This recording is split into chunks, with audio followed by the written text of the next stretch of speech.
Vocês acham que com as novas tecnologias dos materiais, onde, por exemplo, grandes telhados de vidros que fazem com que o jardim entre dentro da casa, paredes de vidros que num toque de botão elas se recolhem e a sala vira uma grande varanda, tudo isso vai fazer com que as diversas profissões do universo do espaço, que são arquitetura, paisagismo, interiores, lighting designer, vão se fundir numa só ou vão se separar cada vez mais? Isso é uma boa discussão que eu pretendo começar a fazer aqui agora.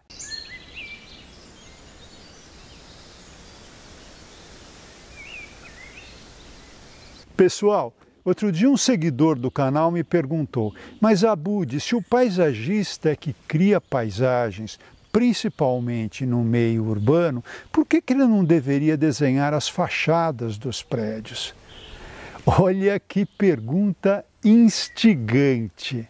Essa questão remonta à própria definição de paisagem.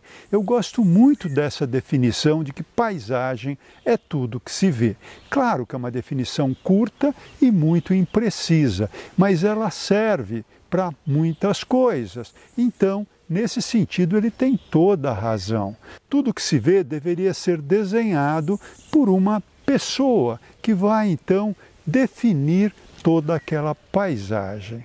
Mas, na verdade, eu acho que a própria tecnologia vai fazendo com que essa profissão que cuida dos espaços vá se especializando. Você vai tendo pessoas mais especializadas em determinadas áreas, assim como acontece com a medicina, tá certo? Você tem o clínico geral e depois você tem o especialista. Hoje existe até especialista no dedo mindinho. Claro que eu estou exagerando um pouco, mas não é muito não. Quando eu era aluno da FAO, os professores diziam: olha, o Frank Lloyd Wright, quando desenhava uma casa, desenhava também os móveis, desenhava a iluminação e fazia o jardim. Por quê? Porque ele era o homem dos 7 instrumentos. Lembra? O próprio Warshawski, quando faz a casa modernista, ele desenha tudo. Ele desenha arquitetura, desenha o mobiliário, aí pede para a mulher dele desenhar os jardins, mas ele está ali participando de todo o processo. E eu digo o seguinte: claro que naquela época, quando tudo era muito artesanal, tudo era desenhado especialmente, né? Se fazia ali na marcenaria, exclusivamente aquele mobiliário para aquela arquitetura, as coisas eram dessa forma. Com a industrialização, a coisa começa a mudar drasticamente. Hoje nós temos uma quantidade enorme de mobiliário, por exemplo, que para você acompanhar todos esses lançamentos, todas essas ofertas da indústria, para você poder atender melhor o seu cliente, fazendo ali um projeto onde caiba no bolso dele, ao mesmo tempo tenha uma estética interessante, ao mesmo tempo seja bacana, você precisa estar ali o tempo todo em contato com essa indústria. Assim como a questão da luminotécnica. Quando eu comecei, só existia lâmpada incandescente. Ali tinha um vapor de mercúrio, um vapor de sódio para grandes postes, para iluminação viária, para iluminação de rua, mas o restante a gente se virava com lâmpada incandescente. Aí surgem as lâmpadas fluorescentes compactas, as halógenas, e agora o LED veio multiplicar de uma forma incrível, formas de lâmpadas, formas de luminárias. Então é muito importante que alguém cuide dessa parte, porque vai realmente trazer benefícios para a própria obra, em todos os sentidos. Então o que eu vejo é realmente essa diversificação, essa especialização. E nós, como profissionais, precisamos nos unir, precisamos estar todo mundo muito integrado para que a gente tenha um todo harmônico. E o que eu estou falando é um pouco incomum, é quase que natural que essas pessoas que lidam com criação queiram impor a sua vontade sobre os outros profissionais. Então nós precisamos ter muito cuidado. Aqui a empatia, né, a humildade são coisas muito importantes para a gente chegar a um resultado bacana, satisfatório, onde você enxerga todas as disciplinas, mas dentro de uma harmonia, dentro de uma composição maravilhosa. Bom, vamos falar um pouquinho das novas tecnologias do vidro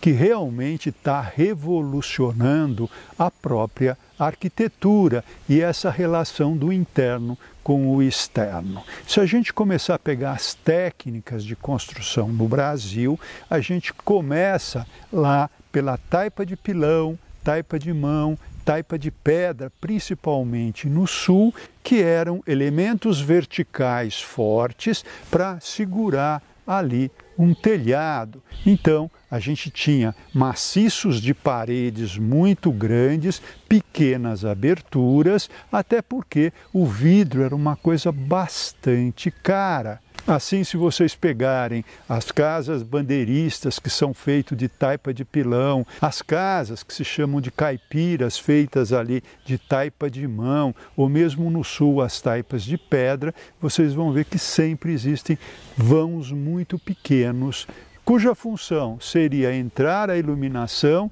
e talvez até apreciar um pouco a paisagem que sempre ficava em segundo plano. As primeiras construções de vidros emblemáticas, como o Palácio de Cristal em Paris, que fez parte ali da exposição mundial, quando inclusive foi erguida a Torre Eiffel, nós temos já uma construção praticamente feita de vidro. O próprio Mies van der Rohe, quando faz a casa Farnsworth, já é uma proposta revolucionária em termos de habitação, porque ali você tinha praticamente a paisagem inundando toda a área interna e para você separar mais o interno do externo, existia uma cortina que fechava praticamente todos os ambientes. Hoje nós temos vidros temperados, vidros laminados, vidros com grandes dimensões, como vocês estão vendo aqui na nova sede da Apple, projetada pelo Norman Foster. E além disso, esses vidros hoje podem ser acústicos, podem ser térmicos, ou seja, você consegue uma série de qualidades que antes inexistiam, além do preço que caiu muito. Então hoje, se você comparar um vidro fixo numa construção, talvez ele fique o mesmo preço de fazer uma parede, passar reboco, passar massa corrida, pintar. Então, realmente, as coisas mudaram e para o paisagismo isso é importantíssimo. Por quê? Porque a paisagem interna e externa estão cada vez mais integradas. Você amplia o seu ambiente interno de uma forma incrível quando você tem um jardim prolongando esse espaço. Inclusive à noite você abaixa a luz do seu ambiente interno, acende aquelas dos jardins longínquas e sua sala fica enorme. Ela vai até onde a iluminação alcança. Olha que interessante essa maleabilidade do espaço, que nós como profissionais precisamos estar aptos a entender todo esse processo e trabalharmos de uma forma, como eu disse, integrada com toda a equipe. É mais complicado, é mais difícil, exige mais jogo de cintura, exige mais conhecimento, inclusive teórico, para você poder discutir com todos esses outros profissionais, mas eu tenho certeza que vale a pena porque os resultados têm sido sensacionais. Então, aquele jeito de fazer paisagismo, que existe bastante ainda hoje, que é você chega lá, a casa já está ficando pronta, tem ali um jardim, você chega lá, olha, fala que eu vou plantar tal coisa, que eu vou plantar tal coisa, fala com o proprietário, diz que vai custar tanto, chega lá, constrói o seu jardim sem falar com ninguém. Isso, na minha visão, vai tender a acabar. Então, prepare-se para os novos tempos. Pessoal, era essa reflexão que eu queria fazer. Deixa seu comentário aqui embaixo que eu quero saber a sua opinião, a sua experiência sobre todo esse processo. Termino o vídeo e deixo aqui aquele grande abraço a todos vocês.